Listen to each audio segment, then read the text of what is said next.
저도 이것 때문에 빠르게 합격할 수 있었어요. 제가 가장 중요하게 생각하는 단기 합격 1전략. 이거부터 보셔야 합니다.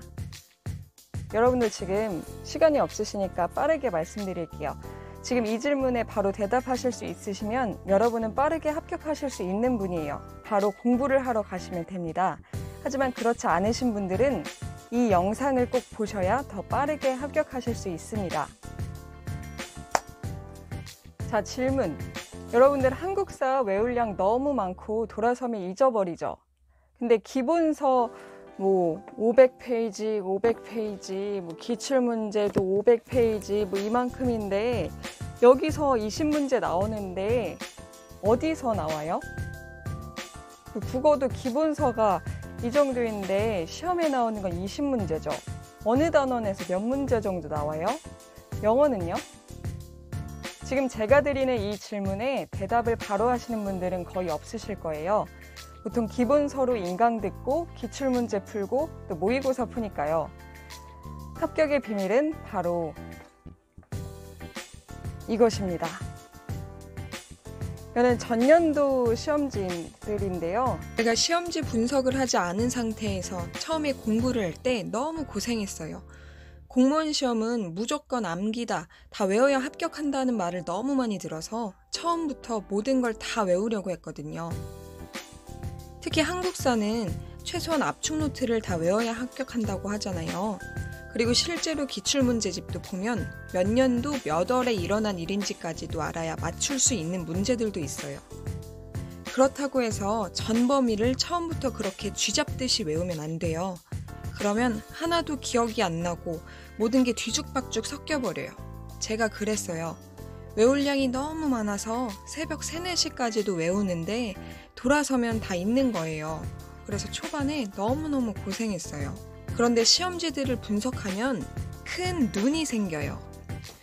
여기서 한 문제, 저 단원에서 2문제 이렇게 나오고 지금 제일 중요한 이 부분 위주로 제대로 외우고 넘어가자 이렇게요. 그러면 정말 효율적으로 공부할 수 있어요.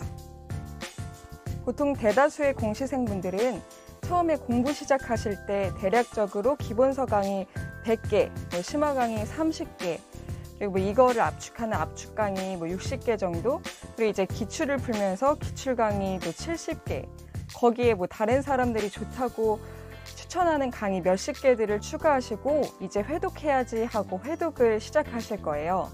그런데 문제는 이 200~300개가 넘는 강의들을 들었는데도 머릿속에 이 과목에서 어떤 부분이 시험에 나오는지 뚜렷하게 이미지를 떠올릴 수 없다는 거죠. 김현우 이별 택시 노래 가사 아시죠? 어디로 가야 하죠, 아저씨? 오는 손님이 처음인가요? 이런 가사가 나오는데 일타 강사님 택시에 타서 200~300개 강의 완강을 향해 달려가는데 정작 자신은 어디로 가는지 모르는 거예요. 여러분의 종착지가 완강이 되어서는 안 돼요. 기본 완강을 하고 나면 너무 뿌듯해요. 그런데 완강하고 나서도 내용을 다시 보면 정말 처음 보는 내용처럼 기억이 하나도 안 나요. 여러분, 목적지를 알고 가셔야 합니다. 이 전년도 시험지들을 통해서 적어도 어디 부분들이 중요한지 인식하시면서 달려가셔야 돼요. 기본서를 사고 들으시기 전에 이 두꺼운 기본서들 중에서 시험에 어디 나오는지 정말 궁금하지 않으세요? 내가 어디를 눈여겨보면서 인강을 들어야 하는지 궁금하지 않으세요? 한국사에서 문제 어디서 어떻게 나와? 하면 여기서 이렇게 나와. 이렇게 대답을 하실 수 있어야 합니다. 국어 이렇게 최근 3개년을 보면은 서울시 빼고 국가직이랑 지방직에서는 독해가 이렇게 중요해져 가고 있어. 그리고 이 단원에서 몇 문제 정도 이렇게 나와. 이렇게 설명하실 수 있어야 합니다. 영어는 이런 유형들이 있어. 이렇게 말이죠. 이런 그림이 있어야 인강을 들을 때, 또 기출문제를 풀 때, 회독을 시작할 때 더 눈여겨볼 수 있어요. 그리고 눈여겨보면 기억이 나요.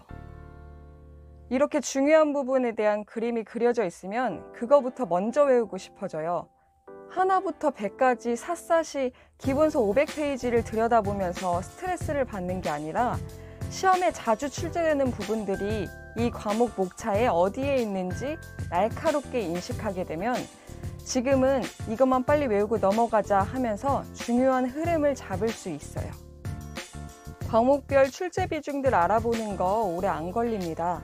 혼자서 모르는 내용 해설 보면서 분석하는 게 아니라 많이 들으시는 공단기 선생님들 시험 해설 강의 찾아보시면 강의 초반에 출제 비중 정리되어 있는 거 쉽게 찾아보실 수 있습니다. 그리고 시험지 파일도 다운받을 수 있도록 같이 올라와 있어요. 여러분, 시험지는 만병통치약입니다. 여러분 공부하다가 지엽적으로 외울 거 너무 많아서 포기하고 싶을 때 시험지를 보세요. 전년도 시험지들을 보면 20문제 중에서 그렇게 지엽적인 암기 문제가 많지 않습니다. 지엽적으로 치우치지 말고 더 중요한 핵심 덩어리부터 확실히 알고 공부하고 있는지 우리는 이 시험지를 통해서 방향을 확인할 수 있습니다. 여러분, 공부하다가 너무 어렵거나 복잡한 내용이 나와서 공부하기 싫을 때도 시험지를 보세요. 100분에 100문제 풀고 100문제 다 마킹해야 되는데 실제 시험에서는 그렇게 어렵고 복잡해서 시간 오래 걸리는 문제들 많지 않습니다. 제 공무원 동기들 그리고 합격한 그 동생까지 다 물어보면 진짜 너무 어렵거나 처음 보는 내용이라서 틀린 문제는 거의 없대요. 그리고 그런 문제로 틀렸어도 그게 합격의 당락을 가르는 결정적인 문제가 아니래요. 시험에 자주 나오는 문제라서 꼭 알아야 하는 내용인데 그 내용이 순간 헷갈렸거나 잘 외우지 못해서 틀린 문제들이 훨씬 많대요. 그리고 그것들이 합격을 가른다고 말해요. 여러분, 전년도 시험지들에서 한 과목당 20문제 살펴보면 해볼 만하다는 생각이 들어요. 10문제 정도는 점수를 주는 정말 기본적인 문제들이거든요. 그러면 지금 시간이 1년이 남으셨든 5개월이 남으셨든 한 달이 남으셨든 나머지 10문제만 맞추면 되겠다는 생각으로 공부를 하시면 조금 더 긍정적인 자세로 또 의욕적인 자세로 공부를 하실 수 있을 거예요. 물론 공부 시간과 양이 쌓이면 지엽적이고 어려운 내용들을 다뤄야 100점을 맞출 수 있는 확률이 올라가겠죠. 그런데 정말 중요한 내용에 대한 우선순위 파악을 제대로 하지 못한 상태에서 꼭 알아야 되는 문제를 틀리고 있는 상태에서는 너무 지엽적이거나 어려운 내용은 빠르게 넘어가시고 중요한 덩어리들부터 먼저 바라보셔야 돼요. 공부하시다가 지엽적이거나 어렵고 방대한 내용들에 압도될 때 시험지 문제들을 보시면 마음을 다잡을 수 있어요. 지금 내가 정말 지엽적인 단 한 문제를 위해 샅샅이 공부해야 하는 상태일까 아니면 최우선적으로 채워야 할 것들을 아직 확실히 다 못 채웠는지 판단하셔야 됩니다. 시험지랑 기출문제집이랑은 달라요. 한 권의 기출문제집이 아니라 딱 20개의 문제가 뽑힌 전년도 시험지들을 과목마다 출력해 놓고 책상 위에 놓으신 다음에 공부하면서 막막하고 지칠 때마다 보세요. 20문제들을 어떻게 뽑을까라고 생각하면서 공부하면 출제자의 시선으로 공부하면 지금 당장 씹어서 소화해야 하는 가장 중요한 내용부터 내 것으로 만들어갈 수 있습니다. 그러면 반드시 더 빠르게 합격할 수 있습니다. 지금 구독하시면 더 빠르게 합격할 수 있는 전략들을 놓치지 않고 빠르게 받아보실 수 있습니다.